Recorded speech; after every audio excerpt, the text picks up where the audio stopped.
Hello అండి, Veena's vlog. అంటే ఈరోజు నేను రోజు ఇదే కదా చెప్పడం మీకు. జొన్న రొట్టె చేసుకున్నానండి ఈరోజు. మంచిగా జొన్న రొట్టె, పప్పు. ఇది వచ్చి కందగడ్డ తెలుసా అండి? కందగడ్డ వేపుడు చేసుకున్నాను. నేను అరటికాయ వేపుడు చేశాను, ఇలా కందగడ్డ వేపుడు. మళ్ళీ పొన్నగంటి కూర. నాకు పొన్నగంటి కూర అంటే ఎంత ఇష్టం అండి.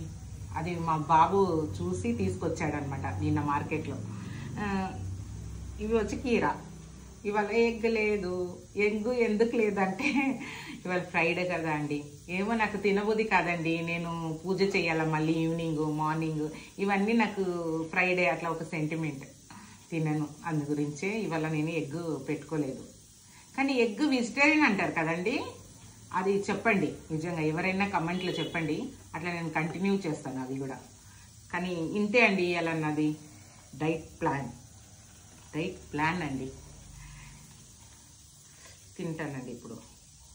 నేను ముందు కీర తినాలా, కానీ మీకు చూపించాలని ముందు జొన్న రొట్టె తీసేసుకున్నా చూడు.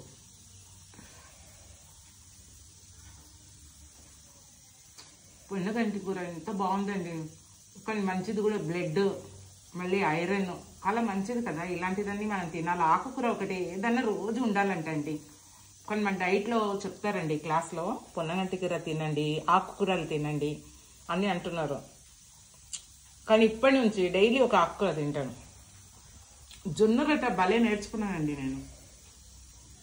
ఒకప్పుడు కొనుక్కున్న దాన్ని అండి జొన్న రొట్టె. ఎప్పుడు నేను ఆఫీస్ నుంచి రాగానే ఈవినింగ్ జొన్న రొట్టె కాడ పోయి నిలబడేదాన్ని. వాళ్ళు చేసేవాళ్ళ వేడి తెచ్చుకొని తినేసేదాన్ని. అట్లా ఇప్పుడు నాకు వచ్చేసిందంటే, మనం చేస్తుంటే ఏ పని అయినా కానీ అండి వస్తుందండి. అది మనం రోజు అది వంకర తింకర ఎట్లనా రాని, కానీ మనం చేసి చూడాలి. అప్పుడు మనకు అలవాటు అయిపోద్ది. ఏదైనా మనం చేస్తేనే కదండి వచ్చేది. ఈ వీడియో మీకు నచ్చిందంటే లైక్ చేయండి, షేర్ చేయండి.